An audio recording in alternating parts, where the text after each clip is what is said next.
श्री साई राम। प्रिय विद्यार्थियों, आज के पाठ में आप सबका फिर से एक बार स्वागत है। आज का पाठ है काल, जो व्याकरण भाग से है। तो काल के तीसरा भेद यानी भविष्य काल का आज हम अध्ययन करेंगे। देखिए, काल के भेद, काल के तीन भेद है। हमने इसे पहले पाठ में जाना है ना। भूतकाल, वर्तमान काल और भविष्य काल। तो भूतकाल और वर्तमान काल का हमने अध्ययन कर लिया है। अब हम भविष्य काल का अध्ययन करेंगे। काल का तीसरा भेद भविष्य काल का अब हम अध्ययन करेंगे। भविष्य काल, भविष्य काल किसे कहते हैं? देखिए, आइए जानते हैं। क्रिया के जिस रूप से यह पता चले कि कार्य आगे आने वाले समय में होगा, उसे भविष्य काल कहते हैं। देखिए, कार्य आगे आने वाले समय में, देखिए कार्य आगे आने वाले समय में अगर कार्य होगा तो उसे भविष्य काल कहते हैं। जैसे मैं भी कल से विद्यालय जाऊंगा, मैं भी कल से विद्यालय जाऊंगा, यानी आने वाले समय में कार्य होगा। 25 दिसंबर को विद्यालय बंद रहेगा, 25 दिसंबर को विद्यालय बंद रहेगा। इन उदाहरणों में हम क्या देख सकते हैं कि कार्य आने वाले समय में होने वाला है, इसलिए इसे क्या कहते हैं? भविष्य काल कहते हैं। आइए, भविष्य काल के भेद। अब हम भविष्य काल के भेद को जान लेते हैं। भविष्य काल के तीन भेद है। भविष्य काल के कितने भेद है? भविष्य काल के तीन भेद है। सामान्य भविष्य काल, पहला है सामान्य भविष्य काल। दूसरा है संभाव्य भविष्य काल। भविष्य काल का दूसरा भेद है संभाव्य भविष्य काल। और तीसरा है हेतुमत भविष्य काल। क्या कहते हैं? हेतुमत भविष्य काल। तो सबसे पहले हम सामान्य भविष्य काल को जान लेते हैं। सामान्य भविष्य काल किसे कहते हैं? आइए देखते हैं। क्रिया के जिस रूप से यह सूचित हो कि सामान्य रूप से क्रिया भविष्य में होगी परंतु समय सूचित न हो, उसे सामान्य भविष्य काल कहते हैं। यानी क्रिया के जिस रूप से हमें पता चले कि क्रिया भविष्य में होगी, कोई कार्य भविष्य में होगा, परंतु समय सूचित न हो, समय का पता नहीं चलेगा। भविष्य में कार्य तो संपन्न होगा लेकिन उसके समय का पता नहीं चलेगा, तो उसे सामान्य भविष्य काल कहते हैं। उसे क्या कहते हैं? सामान्य भविष्य काल कहते हैं। आइए देखते हैं उदाहरण। सुरेश आम खाएगा। सुरेश कब तक आम खाएगा पता नहीं है, उसके समय का कोई पता नहीं है ना। सुरेश कब तक आम खाएगा पता नहीं है, लेकिन सुरेश आम खाएगा भविष्य काल की एक वाक्य है ना। माली पौधों को पानी देगा, कब देगा, कब तक देगा पता नहीं है, समय का कोई निश्चित रूप से पता नहीं है ना। ये जितने भी वाक्य है ना, इन्हें सामान्य भविष्य काल कहते हैं। तीसरा देखें, संदीप दिल्ली जाएगा। संदीप कहाँ जाएगा? दिल्ली जाएगा। कब जाएगा, कितने दिन जाएगा, पता है इसका कोई, समय का कोई पता है? पता नहीं है। संदीप दिल्ली जाएगा। यतीश भूखों को खाना खिलाएगा। यतीश क्या करेगा? जो भूखे लोग हैं उन्हें खाना खिलाएगा। बच्चा रोएगा,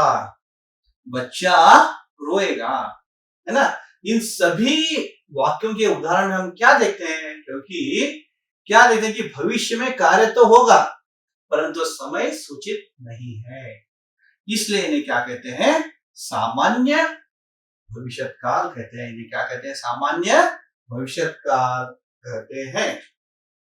अब देखिए भविष्य काल का दूसरा भेद, इसका नाम है संभाव्य भविष्य काल। इसका नाम है संभाव्य भविष्य काल। देखिए, क्रिया के जिस रूप से भविष्य में कार्य के होने में संदेह पाया जाए उसे संभाव्य भविष्य काल कहते हैं। क्रिया के जिस रूप से भविष्य में कार्य के होने में संदेह पाया जाए, देखिए क्या पाया जाए, भविष्य में कार्य के होने में संदेह पाया जाए, उसे संभाव्य भविष्य काल कहते हैं। भविष्य में कोई कार्य होगा लेकिन उस कार्य होने में संदेह हो तो उसे क्या कहते हैं, संभाव्य भविष्य काल कहते हैं। जैसे शायद बारिश हो जाए, शायद बारिश हो जाए, यानी संदेह, बारिश होगा या नहीं पता नहीं, लेकिन इस वाक्य में क्या है, संदेह है, हो जाए, शायद बारिश हो जाए। दूसरा उदाहरण है, शायद अमित कल आ जाए, शायद अमित कल आ जाए। तीसरा, शायद प्रधानमंत्री जी कर्नाटक आएंगे, शायद प्रधानमंत्री जी कर्नाटक आएंगे। शायद शुभंकर विजेता बन जाए, शायद शुभंकर विजेता बन जाए।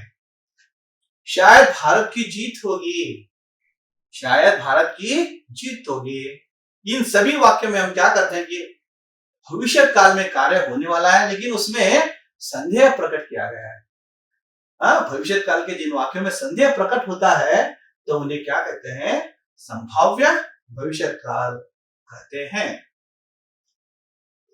अब देखिए भविष्य काल का तीसरा भेद, इसका नाम है हेतु हेतुमत भविष्य काल।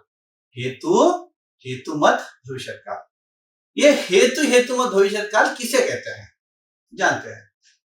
क्रिया के जिस रूप से भविष्य में कोई कार्य दूसरे कार्य पर निर्भर होकर संपन्न होगा उसे हेतु हेतुमत भविष्य काल कहते हैं। देखिए क्या कहते हैं, भविष्य में कोई कार्य दूसरे कार्य पर निर्भर होकर संपन्न होगा। देखिए भविष्य में कोई कार्य होगा लेकिन वह कार्य दूसरे कार्य पर निर्भर होकर संपन्न होगा। भविष्य में कोई कार्य दूसरे कार्य पर निर्भर होकर संपन्न होगा तो उसे हेतु हेतुमत भविष्य काल कहते हैं। आइए उदाहरण देखते हैं। यदि बच्चा रोएगा तो माँ उसे संभाल लेगी, बच्चा रोएगा तो माँ उसे संभाल लेगी।